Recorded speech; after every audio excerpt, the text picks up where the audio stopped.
जपो राम सीता, जो सुख चाहो भाई। जपो राम सीता, सीता जपो राम सीता।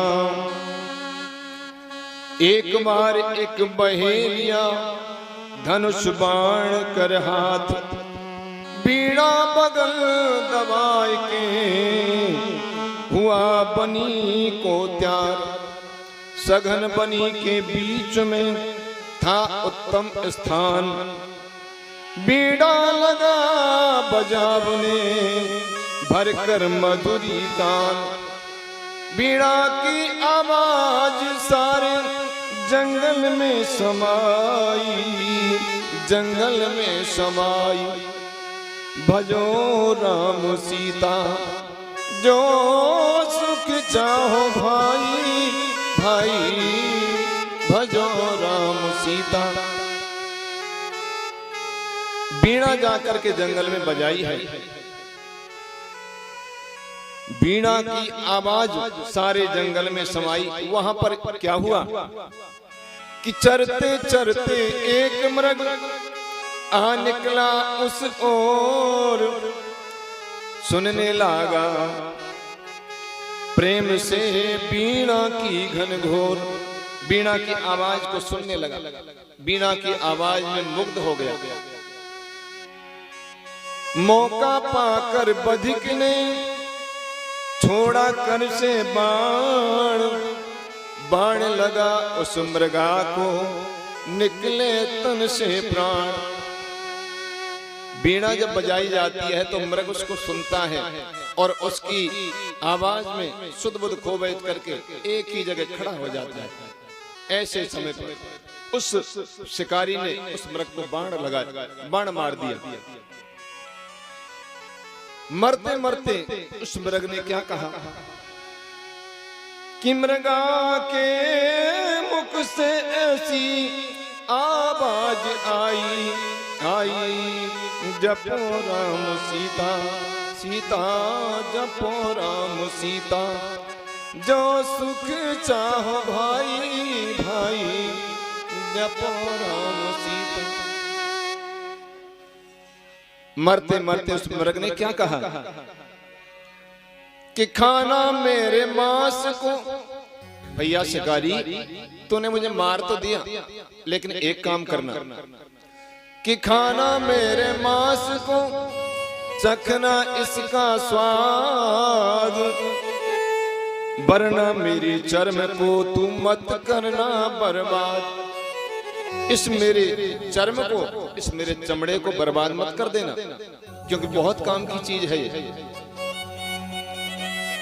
कि देना किसी हरि भक्त को, इस मेरे चमड़े को उतार करके किसी भगवान के भक्त को, संत को दे देना। देना किसी हर भक्त को जो भजन करे निष्काम।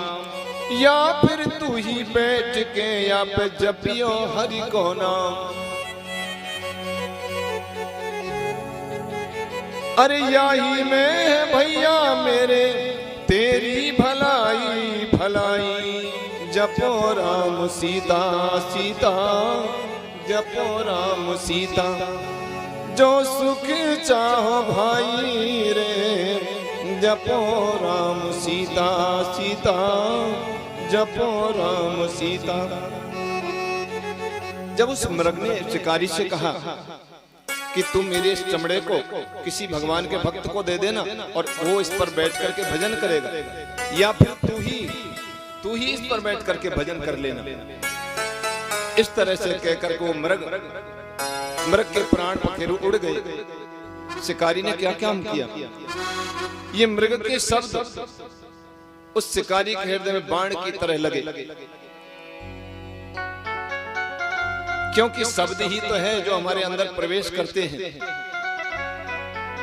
तुलसीदास जी को उनकी पत्नी के शब्द ही तो लगे थे। ऐसा कामी नीच तुलसीदास पत्नी ने कह दिया था कि इस हाड़ मास के शरीर से इतना प्रेम करता है, इतना प्रेम यदि भगवान से कर ले तो भगवान मिल जाए। और तुलसीदास जी को वही पत्नी के शब्द बाण लगे, छोड़ दिया घर द्वार और भगवान की प्राप्ति कर ली। सुनकर मृगा के वचन हुआ बदिक को ज्ञान, उस दिन उसी दिना और उसी क्षण वाने फेंके तीर कमान, कि उत्तम बैरागी बना तजा कुटुंब से नेह, बिछा चर्म जपने लगा प्रभु से हुआ स्नेह। संत बन गया, धनुष बाण फेंक दिए, मृग चर्म को बिछा करके भगवान का भजन करने लगा, भगवान का परम हरि भक्त बन गया और ऐसी भक्ति की कि भगवत प्राप्ति हो गई। अरे कहे बिंदु शर्मा लो हरि से लगाई जपो राम सीता, सीता जपो राम सीता। हर जो सुख चाहो भाई जपो राम सीता, सीता जपो राम सीता। देखिए सुख इस संसार में नहीं है। कितने टाटा बिरला है गए, कितने धन दौलत वाले है गए, काउते जाके पूछ ले भैया तू सुखी है का? काऊ के मोते ये नहीं आवेगो कि मैं सुखी हूं। कलश यात्रा कर रहे सुखी है, शिव चरण मेरे संग हो। अब कह रहे हो पंडित जी और कृपा है जाए थोड़ी सी।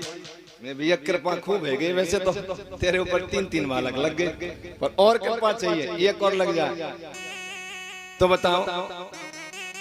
या दुनिया में हम चाहें कि सुखी है जाए, अब 3-3 छोरा लगे जब वो सुखी ना है तो बताओ कितना धन मिल जाए, कितनी दौलत मिल जाए, कछु मिल जाए, लेकिन कावते पूछ ले भैया तू सुखी है ना? हूं साहब सुखी ना हूं। फलाना तो कोई तन दुखी, कोई मन दुखी, कोई धन बिन हुआ उदास, और थोड़े थोड़े सब दुखी, सुखी राम के दास।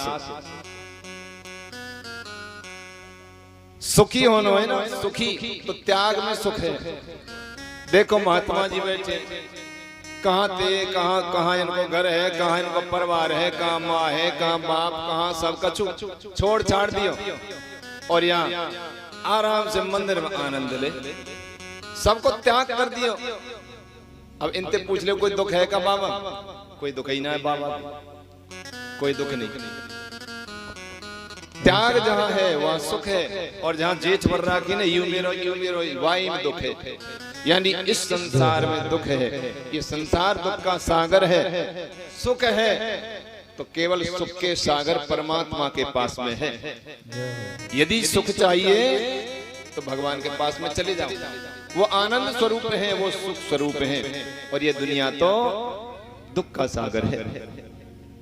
जिस प्रकार एक कीड़ा होए, अभी बरसात के समय में एक कीड़ा उड़ने वाला, कहा भमरी कहें या कहा कहें बातें, गिणारन ने इन कीड़ा छोटे छोटे पकड़ ले जा, मट्टी में बंद कर दे, दीवार पर चिपका दे। धीरे धीरे धीरे धीरे वही कैसा कीड़ा पकड़ ले जियो, थोड़े दिन बाद जब आप फोड़ के निकलेगा मट्टी है तो वाई भमरी का रूप ले लेगा। जिस प्रकार कीड़ा भमरी का स्मरण करते करते भमरी बन जाता है, उसी प्रकार जीव ईश्वर का चिंतन करते करते ईश्वर बन जाता है, ईश्वर में बन जाता है। यदि हम ईश्वर का चिंतन निरंतर करते रहेंगे तो हम भी ईश्वर जैसे बन जाएंगे। जैसे अग्नि जल रही हो और अग्नि में एक लोहे को टुकड़ा डाल दे, थोड़ी देर बाद क्या होएगा कि वो लोहे का टुकड़ा लाल है जाएगा और अग्नि के सबरे गुण वहां में आ जाएंगे। वह लोहे के टुकड़ा पकड़ेंगे तो हाथ जलेगा। अग्नि की संगति करी लोहे के टुकड़े ने तो वो भी अग्नि में हो गया और अग्नि जैसे गुण उसके अंदर आ गए। यदि हम भी भगवान का चिंतन करें, भगवान का काम करें, भगवान से प्रेम करें तो भगवान के गुण, जो भगवान है वही गुण हमारे अंदर उतरते हुए चले जाएंगे। और हम भी भगवान में हो जाएंगे, भगवान जैसे बन जाएंगे। सोई जानई जई दे हो जनाई, जानत तुम्ही हो जाई। ध्याता जिस स्वरूप का ध्यान करता उसी देह की शक्ति ध्याता यानी ध्यान करता में आ जाती है। हम भगवान का ध्यान करेंगे तो भगवान के गुण हमारे अंदर उतरेंगे और हम भगवान जैसे हो जाएंगे। हम संसार का ध्यान करेंगे, संसार में फंसेंगे तो हम भी दुनिया जैसे ही हो जाएंगे। एतावानेव लोके अस्मिन् पुंसां निःश्रेयसोदयः, तो प्रेण भक्ति योगेन मनोमयी अर्पितम स्थिरम। संसार में मनुष्य के लिए सबसे बड़ी कल्याण प्राप्ति का यही साधन है कि उसका चित्त तीव्र भक्ति योग के द्वारा मुझ में लगाकर स्थिर हो जाए। भगवान से जो प्रेम करता है भगवान भी उससे प्रेम करते हैं। भगवान के प्रेम में जो पागल हुआ है उसको भगवत प्राप्ति हो गई है।